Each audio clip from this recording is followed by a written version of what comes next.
Hello, my name is Christi Scarrow, and welcome to the Messy Leadership Podcast, where we're going to talk about the hard stuff in managing people. Today, I'm really excited to invite Ryan Labong, who's the Chief Commercial Officer at Nature's Path. Welcome, Ryan.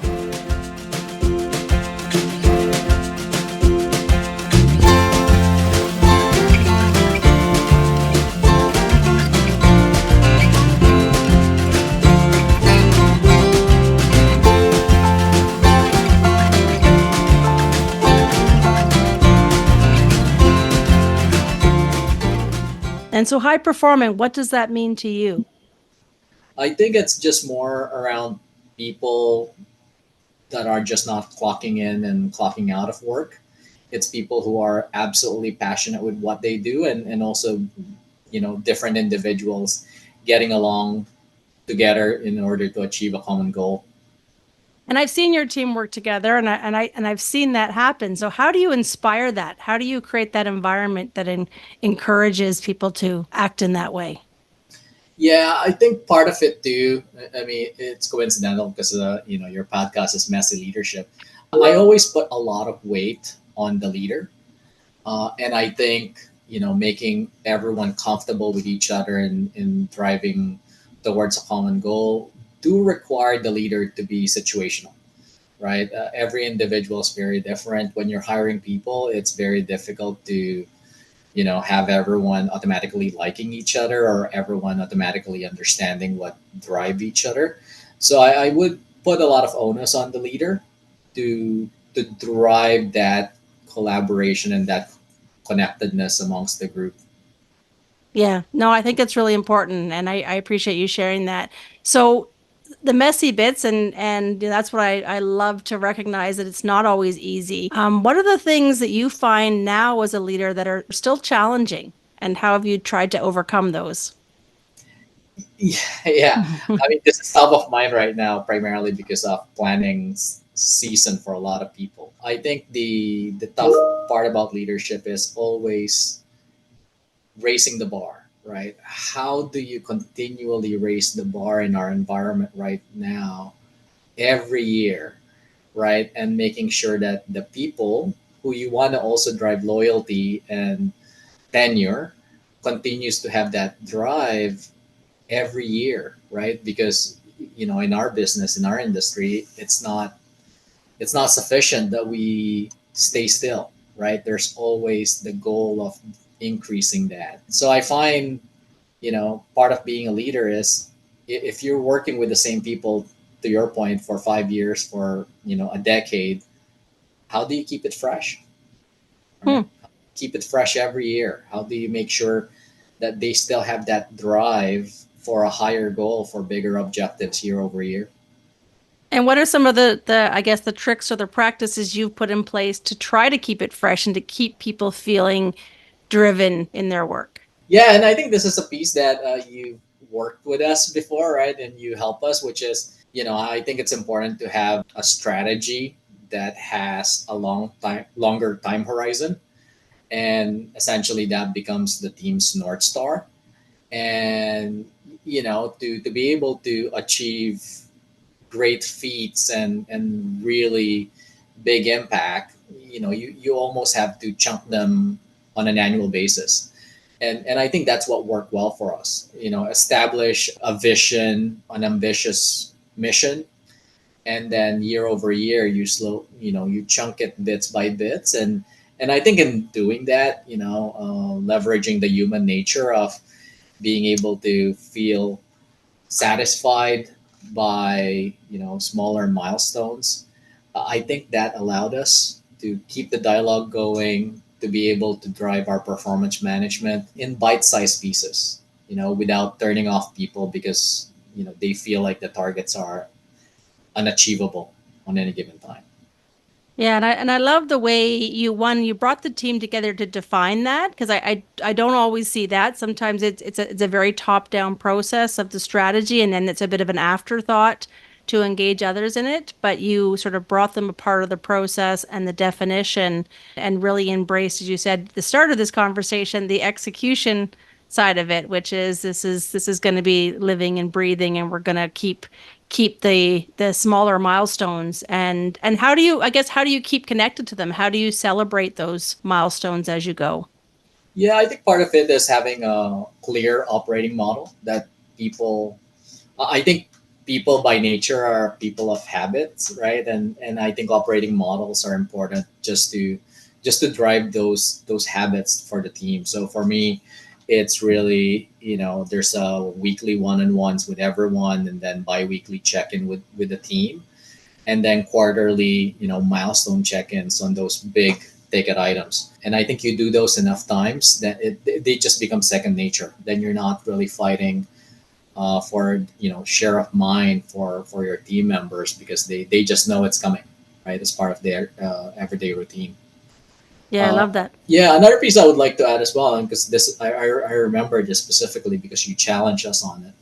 Part of driving focus on those long-term mission and strategy is by having clear at least three items, not more than that, because then it becomes diluted. I think that helps us a lot as well. It helps the team focus on the important strategies, and then to close the loop on your question, when we celebrate them and when we track them, it's also much easier because you're not talking about five or eight things. You're talking about three things, and you can actually engage your whole team because you're only talking about very clear focus areas. Yeah, yeah, no, I think that is important, and I think you did that very well. And I've seen success when people can, when they can make the choices and the hard choices to say no to things, which isn't always easy to do because you're an ambitious group, you're an ambitious organization, so you want to go after all the shiny objects, but recognizing that you can't always because of the challenges. So the folks well, I'm talking to in this podcast, maybe newer people managers, maybe hoping to get into people manager or long term. And I'd love to get just from your past experience, some advice for those individuals about things to be considering when you're managing people or even just trying to influence change in the organization. Yeah, and quite honestly, it's fascinating that this insight didn't come to me until later on in my career. But it's really the insight that, when you distill it down, we're people managers. And by definition, we're managing people. And people are complex, just complex beings dealing with different issues, especially with the environment that we're in now, where it's really a blend of working from home, working from the office, dealing with family challenges, dealing with the macroeconomic environment. Unlike how work was when I was first starting, a couple of decades ago, people that are working now are dealing with so much more, right? And I think to get the most out of them, there definitely need to be a lot of empathy, a lot of understanding, and also a lot of room for flexibility, primarily to focus on how the team can be at their best, right? And people can be at their best if they can pay their mortgage, for example, as an extreme example, or they're going through divorce or health issues in the family. And I think there just needs to be that space in leadership, and it's a good counterbalance to just having performance culture driving the numbers and whatnot, because I do feel that the latter is very short term, whereas if you're building those relationships and there's empathy and there's loyalty, I think that will drive more sustained growth in the medium and the long term. Yeah, I think, and how, I guess, as a leader, because I think some of the challenges people face are often finding that balance. And I know you touched on a little bit of this, like, how do I got people above me saying, get results, perform, that's what it's about. And I've got individuals who work for me that I care about. And so how do you find that balance? It sounds like you've gotten there or you're working with it for sure. So what are people thinking about? Yeah, I think the benefit of being a situational leader and being a leader that leads a high performance team, and I think in the beginning we defined high performance as a group of people that like each other and are able to drive a common goal. For us specifically, our team had managed through a lot of the challenges based on the fact that if we need to lift up a team member that's challenged, it's not just me or the leader that's trying to help that person, but it's also the whole team rallying towards that to support that individual in whatever gap that they might leave. And I would say, and I would contrast that specifically with, a high performance team simply on driving the results, right? Because I think, I've seen culture before where everyone is just really encouraged to drive their own objectives, where it becomes a competition amongst the team, right? And I don't necessarily think that's sustainable, because someone will get left behind. And essentially, you spend more time trying to fill that gap when you have people that are just experiencing a momentary challenge in their life, right? Whereas if it's a true high performing team that cares for each other, you can sort of even out some of those bumps in the road together Yeah. as a team. I love that mentality, which is it's the leader has a role to play, but it's really the team also stepping up when others are challenged or are struggling. And actually, I have an interesting, a bit of a probably a difficult question to ask, but how do you get people to like each other? Yeah, I mean, part of it is team building. I know that over the years, the concept of team building have diminished a little bit in the corporate world, as we, cut back on T&Es and budgets and stuff. But I genuinely think that you have to build a team, right? It's not enough that you hire people, you book meetings, you book one-on-ones and think that, relationships will blossom from that. I genuinely believe you have to invest on activities that drive collaboration, camaraderie, and some sort of fun endeavors that are outside of work. And it doesn't have to be, some of those expensive events. I mean, for us with Nature's Path, because it's a value driven organization, we do a lot of team build via giving back, right? Either through the food bank or some charities that we support, and that allows the team, to be able to participate and spend some time together, even if it's once a quarter. Yeah, And I've seen that on LinkedIn, and that's a great strategy because you don't even it's just, I mean it's so great in so many ways. It obviously gives back, it connects you back to your purpose, it brings the team together in something that's meaningful. So that's a really great strategy and a way to accidentally get people to like each other, if that's the way I can say it. yeah, and actually, from just to provide some practical example too, right? From the corporate side, it's definitely is an investment just based on the hours that the team is spending.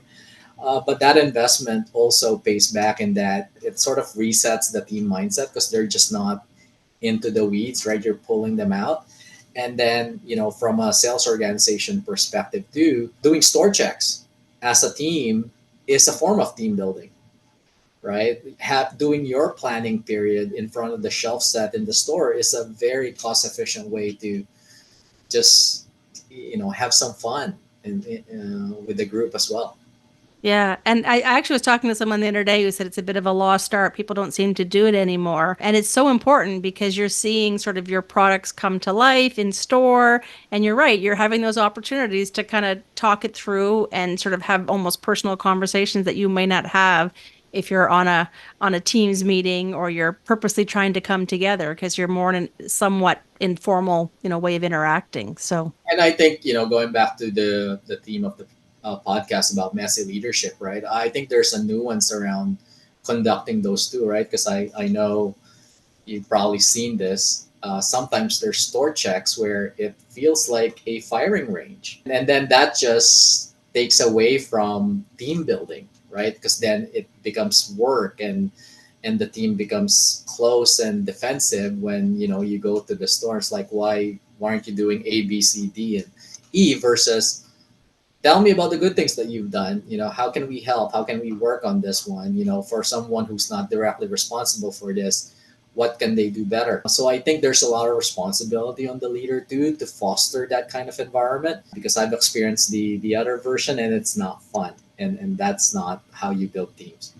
yeah, I've been there as well. And even she said whether it's in a store or even in a meeting for the team and the leader to kind of be reminding of like I'm asking you these questions from a support perspective, not for a slap on the wrist, not to say you're not doing the job. It's more like this is a gap. Let's talk about how to get you to where you need to get to. So I love that philosophy. I think that's important probably in everything you do.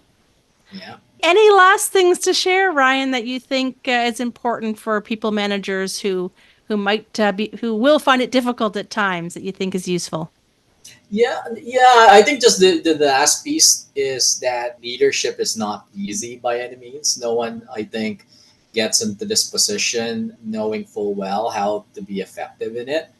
And then the unfortunate piece is you can read books, you can go to courses, but it doesn't necessarily guarantee that you're gonna achieve those results. So I think for those people starting in leadership position, just enjoy the journey, right? To your point earlier, it took us a couple of decades to get to a sweet spot, and but I think what's guaranteed is once you get into that sweet spot, it's very fulfilling seeing the team just perform, and it's because of your influence.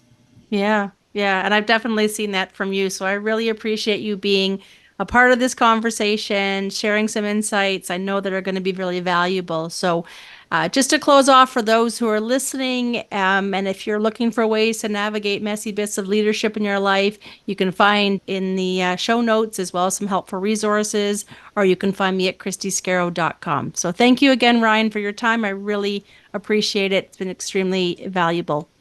I love it. Thank you, All right. Christy. Talk to you later. Bye.